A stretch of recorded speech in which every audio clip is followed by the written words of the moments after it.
Hi, so this week on the Book of Shmuel, part Bet, David is once again duped into adjudicating against his own behavior.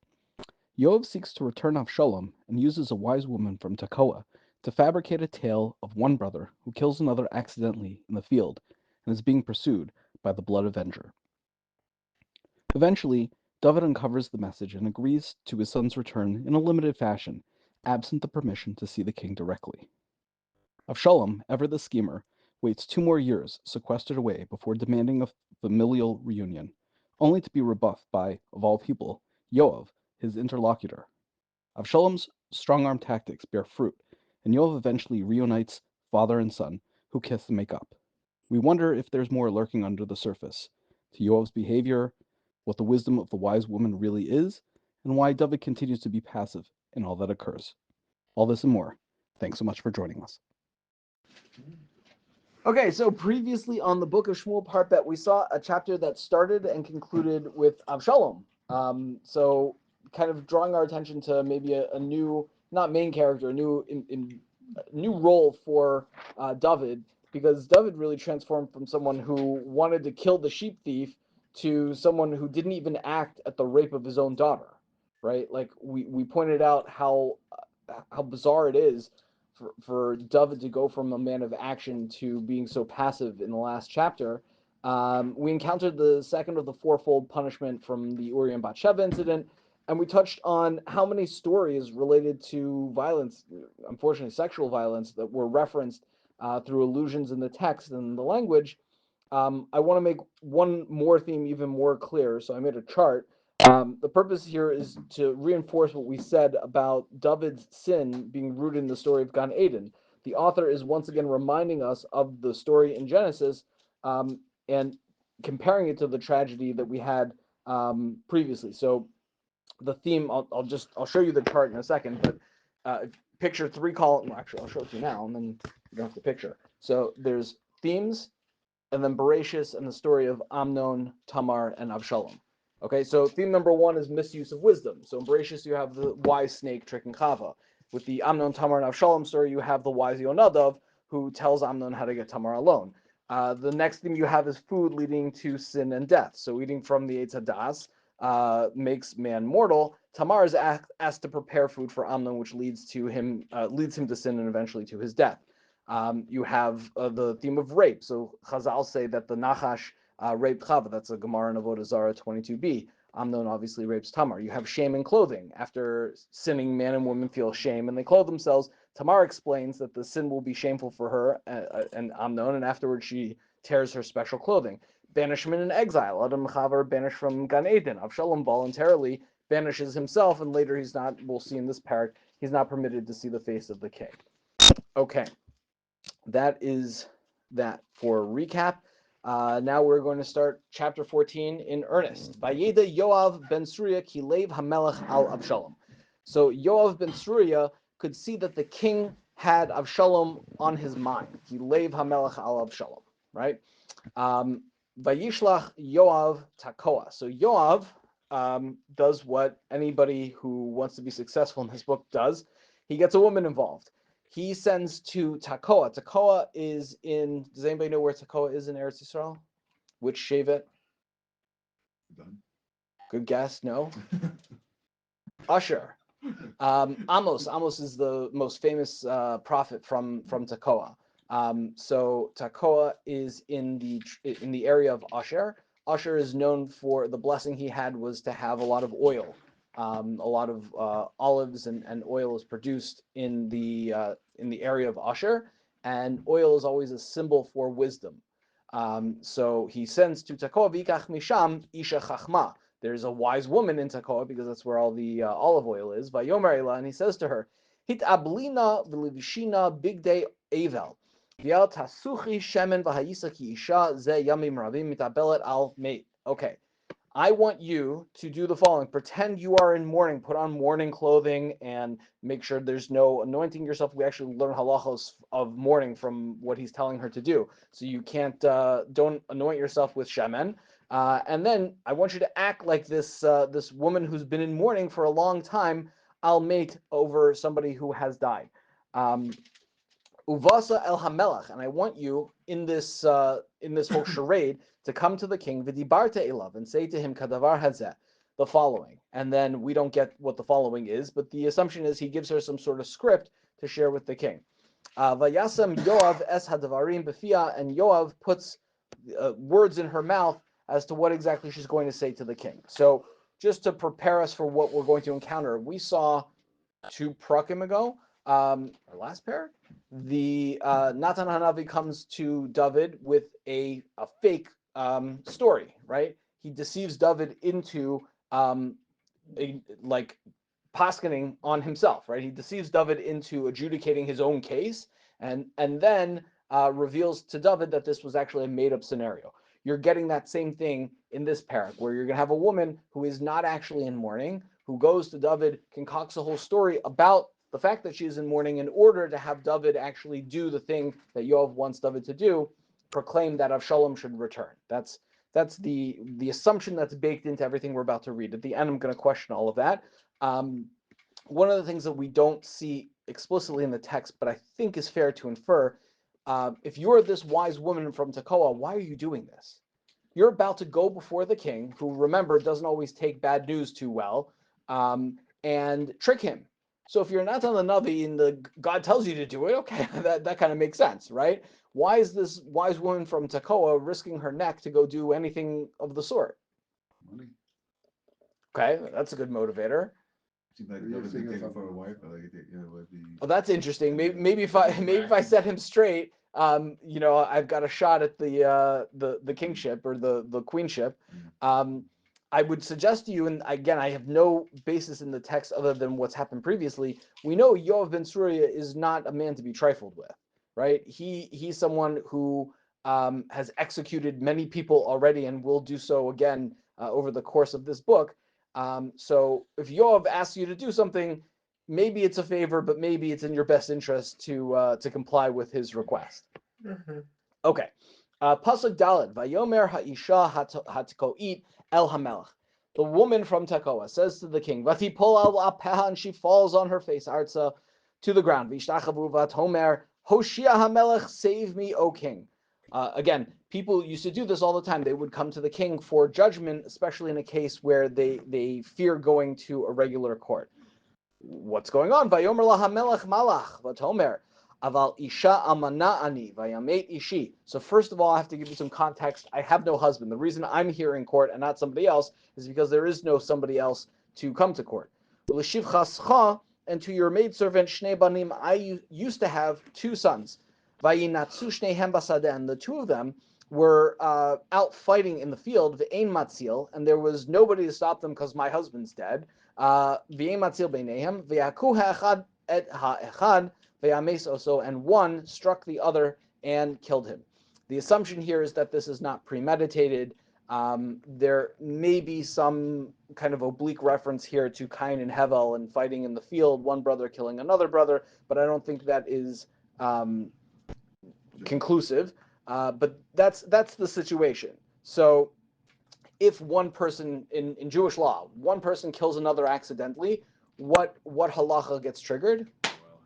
Gol Hadam, right? So there's the blood avenger, Redeemer. blood redeemer, even better. V'hinei kama kol hamishpacha al shivchasecha, and now my whole family is after me. Vayomer, and they say tni es makeach achiv demisehu benefesh achiv asher harad. So we want to enact the Gol Hadam mitzvah over here clause. And we want to kill the brother of the one who killed his brother, Asher Harag, v'nashmida gam es hayoresh, and we're going to wipe out the yoresh. So over here, she's already sort of tipping her hand when she's talking about the yoresh, because the assumption is with Amnon out of the way, the next person in line for the kingship, the next yoresh, is Avshalom. V'kivu es gachalasi, and they're going to extinguish the ember of my family. Asher nishara levilti simli ishi shemu she'rid al pnei hadama. There's not going to be anybody left to continue the name of my husband on the face of the earth, meaning the only thing I've got left in this world is this one son. Yes, that son accidentally killed his brother, but if we allow the Gol Hadam to kill him, then you've wiped out basically the last ember of this family is her question. How does that work within the same family? Meaning, like, I understand family wants vengeance, but from another family. So it sounds like there's a few things. It's not clear to me that Gol Adam is a necessary requirement. It is an optional requirement. That's what I'm saying. I mean, if a family gets devastated, they want. So fine, that makes sense. But here, why would one family want to have a double tragedy? Right. That's what she's saying. What they're saying is we don't care about that. David killed Yankee, or well, let's use other names. Reuven killed Shimon, and we are so livid by that we need to expunge the anger on Reuven. In family fighting, it's Hatfields and McCoys. Vayomer Hamelech el ha'isha l'chili leveseich v'ani atzaveh alayich, and the king says, "Okay, I hear you. Good, you're saying good. Why don't you go home? I'll put my best people on it." Right? So she takes that as a little bit of a shtach, a little bit of a blow off.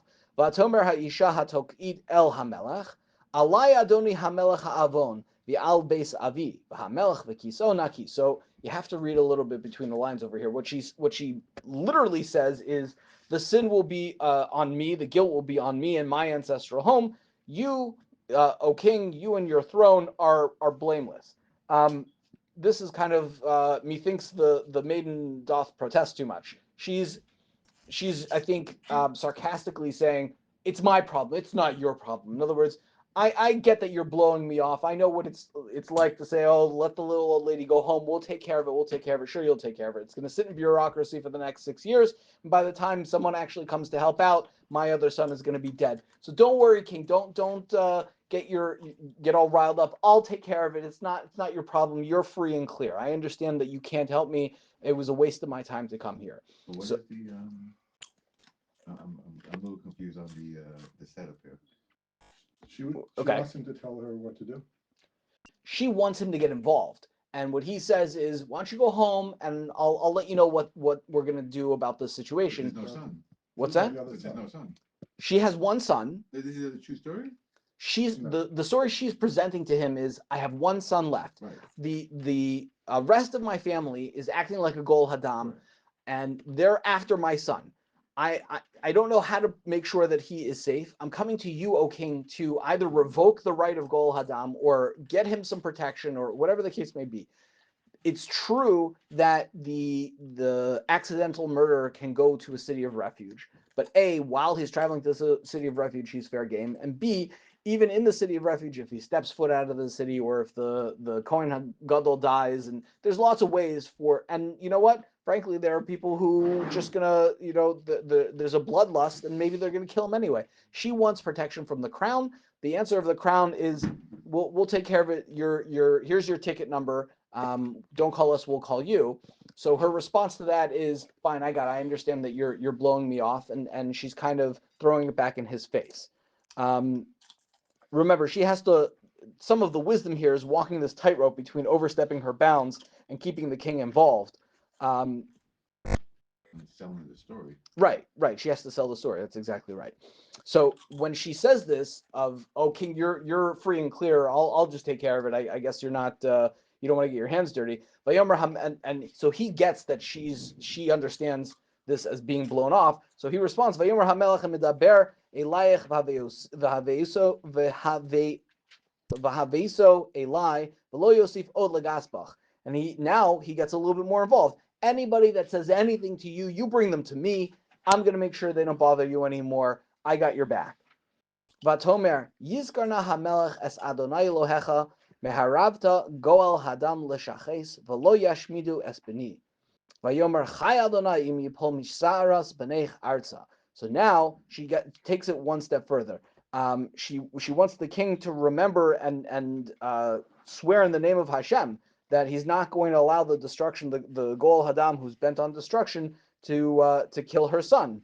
And the king responds with an oath, Chai Hashem, that not even a hair on the head of your son will fall to the ground. We actually had that before. Someone making an oath, and the response about the hair, not even a hair on the head falling to the ground, was with Yehonatan, when Shaul made everybody take an oath not to eat, and he ate, and then the people protested when Shaul wanted to kill Yehonatan. They said not even a hair on his head should fall to the ground.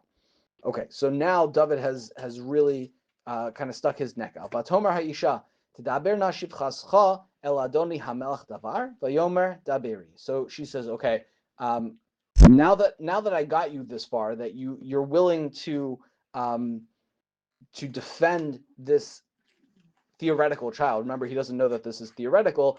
I have something that is a little bit more private that we need to start. We need to talk about. I think there's also a little bit of a comparison here to Shimshon when we talk about. Well, we'll see some more of that as we go. I'm not gonna jump the gun.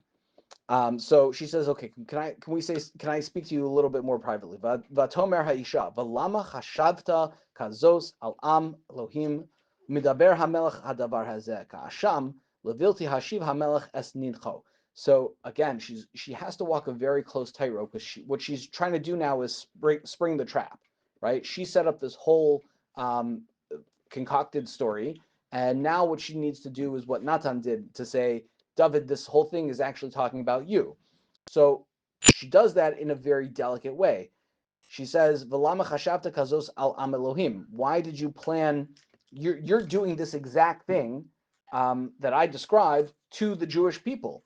That what are you doing? You're not allowing the return of your son, who is your heir. You're keeping him banished, right? But I think I step back. Is there a problem with her making him make a shvua, like sort of like Yeah, unnecessarily shvua shav. Yeah, that's a good point. And not for nothing. Well, David doesn't know it's a shvua shav. Right, and not for nothing, the metaphor is kind of stupid or nonsensical. David's got lots of heirs. King Shlomo's alive at this point. He's the chosen guy. Excellent point. So he is not the chosen guy.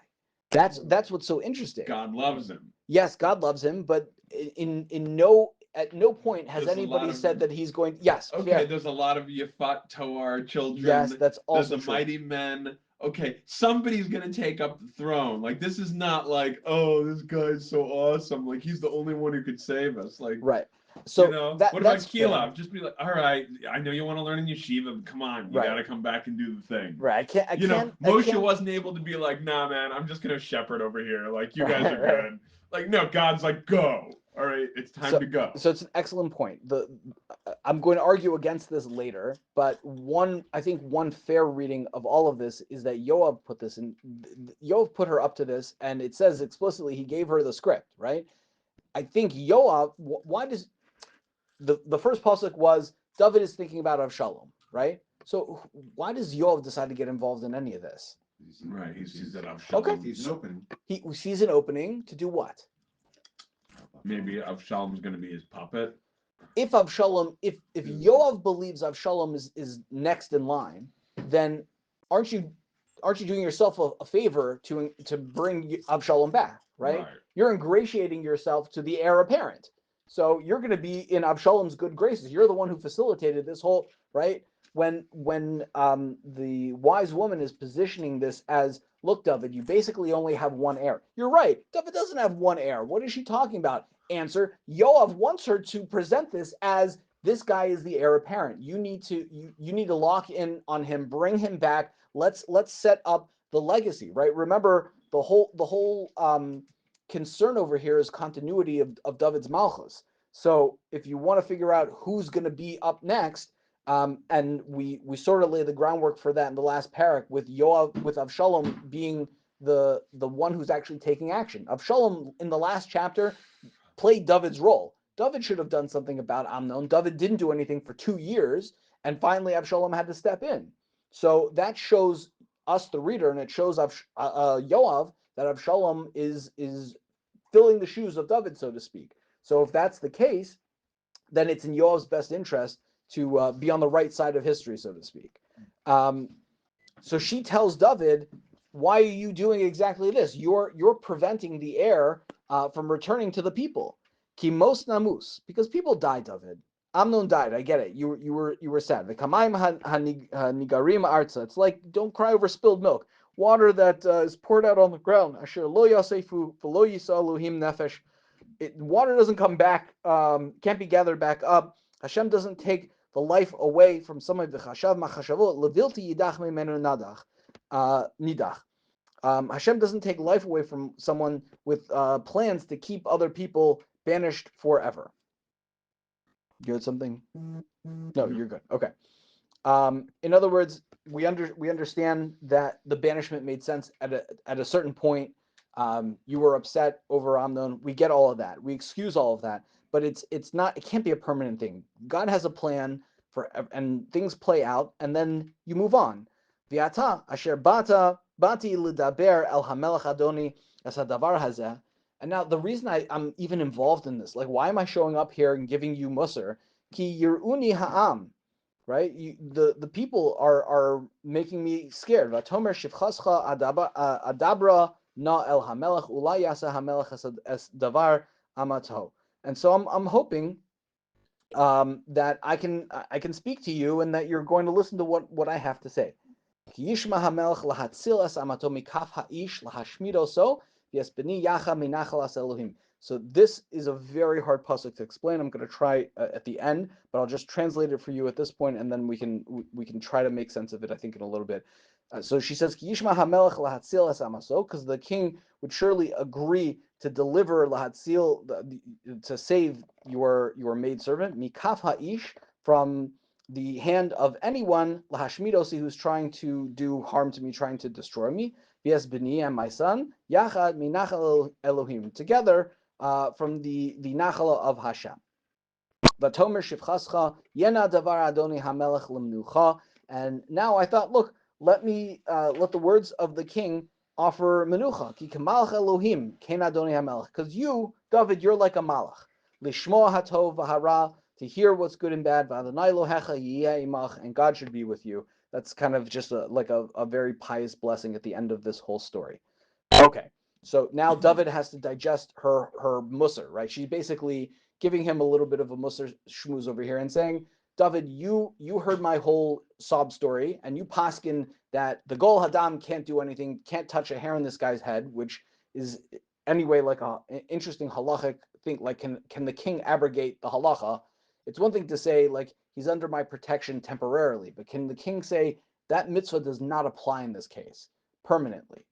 That's sort of an interesting halachic quantity. But she presents this to him. He takes her side, and then she explains the side that you took is a side against yourself, because you're doing exactly what you're saying shouldn't be done, which is that you're permanently banishing your son when in fact he's your heir and should be brought back. So we're the fact checkers, right?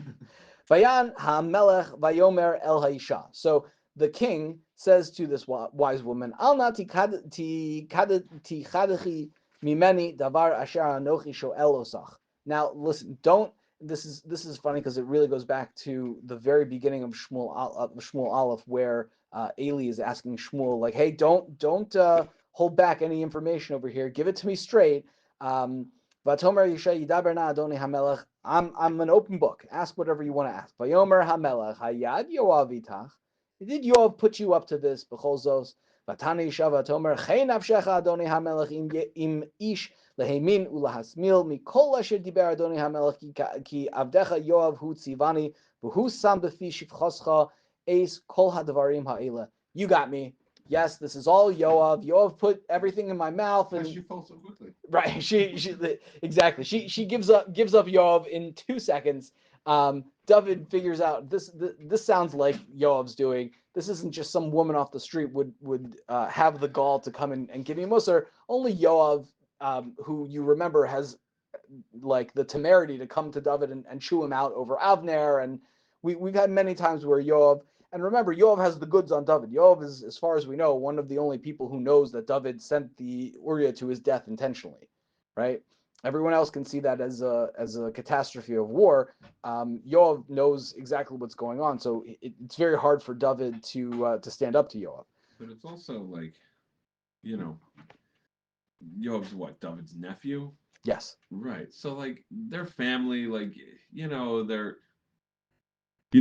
they're very clearly allies in this. Like Yoav is through basically almost the entire book. Yoav is one of David HaMelech's loyalists. Yes, that's true. Right? Like it's only the very, very end. Like, the very last coup is when he flips. Right. You know, like an episode of The Sopranos. You know, Lahavdil. Like Right. like he's with David and he supports David the whole way. So it's just like, all right, did Yoav put you up to this? You know, like he might have even told the lady, like, he's gonna know that it's from me, and you're not gonna get in trouble. Right. Like he might have told her that. Like that's why she gives it up so easily.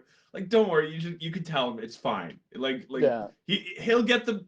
I'm sending you with this message. He'll get the gist. He'll be like, he'll call it out, and then he'll do the right thing. I like that. You know, Yeah. like I hear that. like he's not gonna listen to me right now, but he'll listen to you. It'll be fine. Just go with it. Right.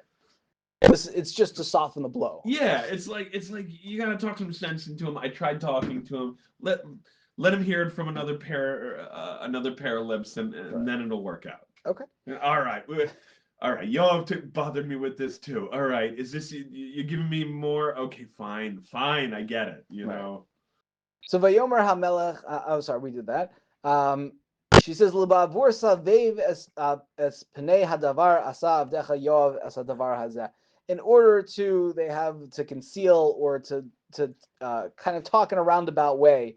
Yoav did all this. Va'adoni chacham kechak malach Elohim ladasas kol asher ba'aretz. But my master, you, O king, are so wise. You're like a malach. You know everything that's going on. Vayomer Hamelech El Yoav. And now, I don't know if Yoav was just kind of standing there the whole time, or we just skip over the fact that the king kind of calls Yoav here, in. You knucklehead. Right. Fine, you win. So he says, Hine na asisi sadavar hazeh. Okay, Yoav, we're going to do exactly what you want to do. V'lei chashev es hanar es Avshalom. And you want to go bring back the nar? He was acting like a crazy, like a wild kid. Go get Avshalom, even though Avshalom is an adult. Vayipol Yoav el panav, and Yoav, just like the woman before him, he falls on his face, and he blesses the king. Vayomer Yoav, Hayom yadav decha ki matzasi chen beinecha. Now I know that I've really found favor in your eyes, O king. Adoni hamelech asher asa hamelech es davar avdecha, because the king is granting my request to bring Avshalom back. Vayakam Yoav vayelech Geshura vayaveh es Avshalom Yerushalayim. And Yoav gets up and he goes to Geshur. Remember that that's where Avshalom had fled because he had family over there, the king of Geshur. And he returns Avshalom to Yerushalayim, but it doesn't quite work out the way you might expect. Vayomer Hamelech. Oh, by the way, why do you think he needed her again, the woman, if he had the goods on her? Because he wanted to do exactly what Natan did. He didn't want to just tell him straight, "Go, what's wrong with you? Go bring your son back." He wanted David to say, "You know what we should do in a case like that? We should spare the child who is the heir." Oh, really? We spare children who are the heir even though they did something terrible and killed their brother? Guess what? Make him think it's his idea. Right. Make him pronounce the sentence that he is then obligated to follow through. Right. It's not, I mean, it's a little that I had to write this week. An apology. No, this guy screwed me over kind of email. Oh, okay. Like this guy, I told you, Yeah. I had a fight with somebody at work. Yeah. And I wanted, hey, this guy should be accountable for acting like a jerk. And I wrote up the email Sunday night, and Julie's like, she comes over and she's like, no, this is way too. Don't tell your bosses what to do. Like, let them figure it out on their own. Like, I demand this guy be reprimanded, and maybe he should even be fired if he doesn't change his behavior. She's like, no. Let it be their idea. Right. So that was changed to, I'm interested in your opinion on what should be done here. Maybe I'm interested in if you think that an apology might be in order. Right. Like that was the sentence, right. Like I'm not telling you, the boss, how to do your job. Right. I'm just the servant. Like, this guy did a thing, balls in your court now. Right. Like that seems like what should we do here, David? Right. I don't know what the right thing is. This is beautiful because it's like, for me, this is very topical. Like this happened on this week. But David throws one curveball in Pasuk 24. Vayomer Hamelech Yisov El Beito. Let him take a roundabout way to his house. The way Chazal described it is, don't take him through the main thoroughfare. I don't want people to know that he's back in town. Take him through the back alley. Make sure he's wearing a hood and a mask. And, keep it quiet. Keep it right. Upanai lo yireh, and he cannot see my face. We have Purim coming up. Seeing the face of the king indicates that there's an acceptance into his inner circle. Vayisov Avshalom el Beiso. So Avshalom has to go through the back alley to get to his house. Upnei Melech lo ra'a. He does not get to see the face of the king. That does not sit well with Avshalom. Ukavshalom. Now we get a few psukim that are just an aside. It's going to be very critical information for the end of the book, but it's telling you this information here as kind of foreshadowing of how things are going to play out. Ukavshalom lo haya ish yafeh b'chol Yisrael lahalel me'od. Avshalom is gorgeous. He is the best looking guy in all of Yisrael by far. If you remember, this was the same kind of deal we had with Shaul. Remember when Shaul went to find Shmuel, he bumps into all these girls and they start talking over each other because of how gorgeous he is. Mikaf raglo viad kad kado, from his heel to his head, aloha ya bomum. There is nothing wrong with this guy. Gorgeous. Ubegalcho es rosho v'haya miketz yamim liyamim asher yigaleach ki kaved alav. So he is also, Chazal tell us, he's a Nazir. He only cuts his hair, either someone who's a Nazir Olam, like Shmuel and Avshalom, either they cut their hair once every 30 days or once a year. But the point is, his hair is almost never cut. So when he does cut it, it's a whole ceremony. Because it's getting heavy, the way the Gemara describes this is that his hair was like reams of carob. So the assumption there is dreadlocks, right? He's got long dreadlocks. The gilcho, and he comes to cut it for shakal sa'aro show. He weighs out the weight of his hair. Matam shkalim be'evan hamelach. There's like the royal weight. He weighs it out as 200 shekels, and he gives that as a donation of gold. So the point of all of this is that Avshalom's hair is a central factor of his personality and is going to play a role in his life going forward. V'yivaldula Avshalom shlosha banim, and we mentioned this, I think, in last parak. Avshalom had 3 sons, ubat achad, and he has 1 daughter. And unusually, we don't get the names of the sons. We instead get the name of the daughter, Ushma Tamar. Her name was Tamar. Hi haita isha yafat mar'eh, and she was also very beautiful. There's good genes in this whole gene pool between David being good looking, Avshalom's daughter. Later on, we're going to see that the pasuk describes Avshalom as having no heirs, no sons. The assumption that Chazal point out is that his 3 sons must have died. Vayeshev Avshalom Yushalayim Shnatayim, and again, Avshalom bides his time.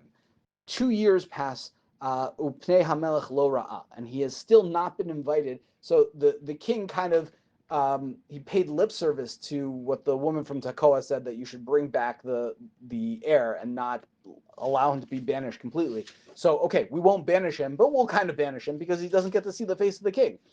Vaishlach Avshalom el Yoav. And Avshalom doesn't send a message to the king. You would think he would send the message to the king. Instead, he sends it to Yoav. He does not necessarily know that Yoav did the whole shtick with the woman from Tekoa. All Avshalom knows is he's in Geshur one day. Yoav shows up and says, "You're back. We're bringing you back." He comes back and things don't work out. But for some reason, he doesn't go to Natan. He doesn't go to David. He goes back to Yoav and he says, "Lishloch ala melech, send me to the king." V'lo ava lavo, and Yoav pays no attention to him. Vishlach ochenis v'lo ava lavo. And Yoav, again, will not come and engage with Avshalom, which is really weird. Because if the original argument was Yoav wants Avshalom to come back, Yoav thinks that David wants Avshalom, right? It's in Yoav's best interest to have a rapprochement between Avshalom and David, and yet when Avshalom wants that to happen, Yoav is nowhere to be found. So Vayomer Elavadav. So Avshalom, who has long hair because he's a Nazir, he says to his servants, Ru'u chelkas Yoav el yadi. See, Yoav has a field that's right next to my field, the low Shams Orim, and he's already got barley growing in there. Lechu v'hatzisuha ba'esh. Go burn it down.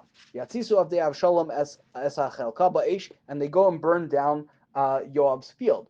Now, who else had long hair as a Nazir and burned down people's fields? Shimshon. And if you remember, Shimshon's hair was his undoing, right? We're going to find that's very similar in terms of foreshadowing to Avshalom. I'm sorry. Vayakam Yoav vayavo el Avshalom. So that gets Yoav's attention. He's out a couple $1,000,000 that his whole crop was burnt down, and he knows exactly who did it. They didn't really hide any of this. So he goes to Avshalom habayta. Vayomer elav lama hitzitzu abdecha es achalka asher li ba'ish. Why'd you burn down my field? Vayomer Avshalom. Oh, nice of you to show up. El Yoav hinei shalachti elecha lemor bohena.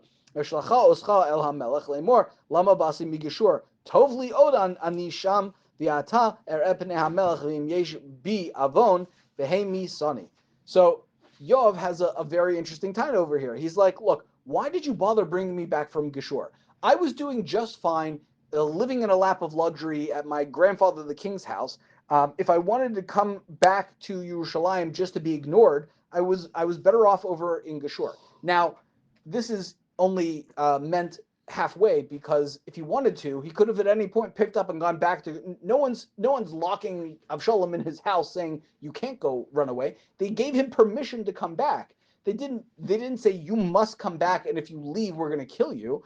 But the point here is that he wants to be back. He wants to be back, but he wants to be back in either David's good graces, or if you have a problem with me and you want to kill me, then kill me, but don't leave me in limbo. Is what he says over here. Vayavo Yoav el hamelech. So Yoav dutifully comes to the king and tells him, Vayagelo v'yikra el Avshalom, Vayavo el hamelech, v'yishtachu lo al apav. And this is the third person in the parak who bows down on their face, artsa to the ground before the king, lifnei hamelech. Vayishak hamelech la Avshalom.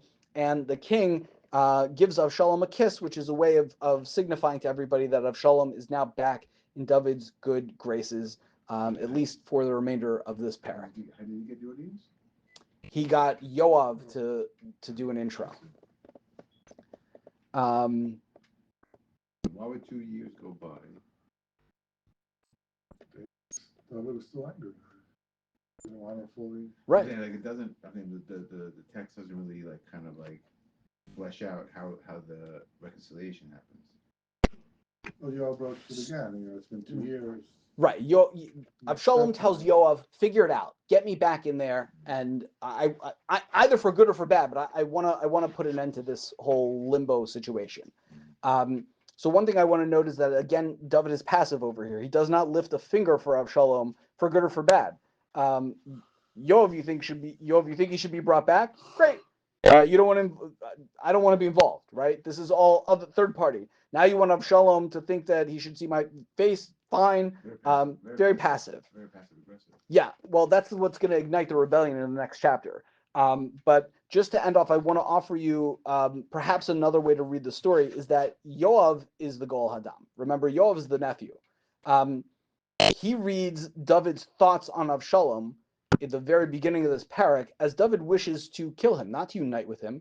David has a problem. Avshalom is in Geshur, and if Yoav or David goes to Geshur, that's going to start World War III. He doesn't need to pick a fight with Geshur. So instead, what he does is send, he doesn't want to embroil Yisrael in a conflict, right? So he hires this wise woman to convince David to bring Avshalom back, but he gets more than he bargained for. I think what's really happening with the woman from Tekoa, what's the wisdom? Why get a wise woman? Get anybody. What did she do that was so wise? So I think what she's doing in between the lines of her conversation with David is, if the message from Yoav was just bring Avshalom back so we can put an end to Avshalom. Avshalom even says, if he wants to kill me, let him kill me, right?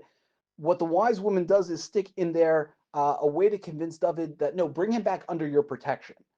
That's not what Yoav wanted. What Yoav wanted is bring him back, and we're going to take this guy out because he killed the king, the son of the king. He's a Morab Malchus. He's a Rodef, whatever he is.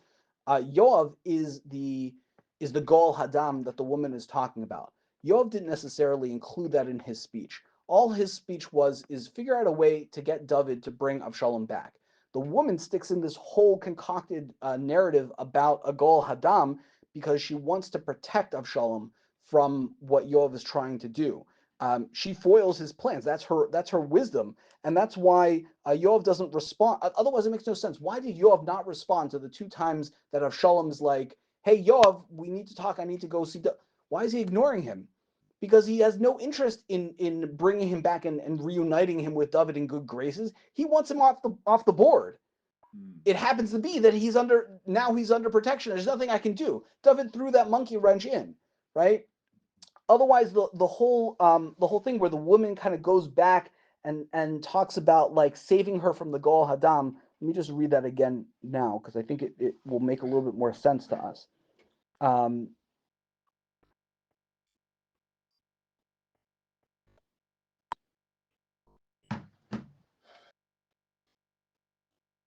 She says in Pasuk 16, Ki yishma hamelech lahatzil es amaso mikaf ha'ish lahashmidosi.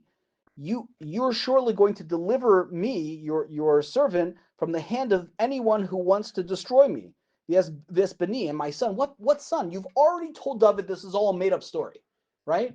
You have no son. What are you talking about? You're talking about Yoav. How did Yoav get her to do this in the first place? He's strong-arming her. He's the one that's always out to kill everybody. He's always out for blood. Is this Avshalom's mother? No, I don't think no. I'm just saying, like that would be really that would be really interesting, right? Like because the thing is, Yoav could be just like this is his mother. It's just a theory. It's completely unformed in my head, but like, it's his mom.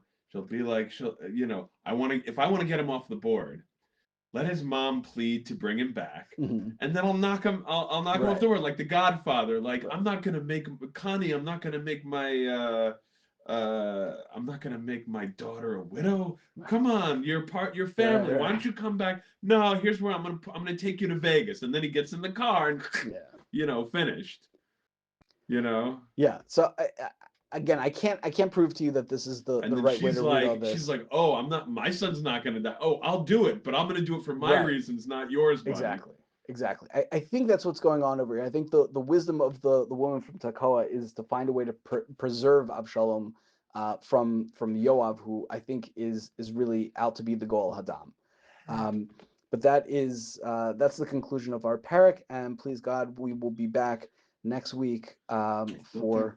It's also weird. The show on Amazon.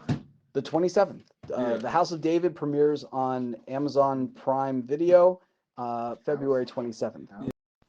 This is the end, beautiful friend. Thank you for joining us on our journey of learning, and I hope you will tune in for another episode soon, Mirz Hashem. Be well.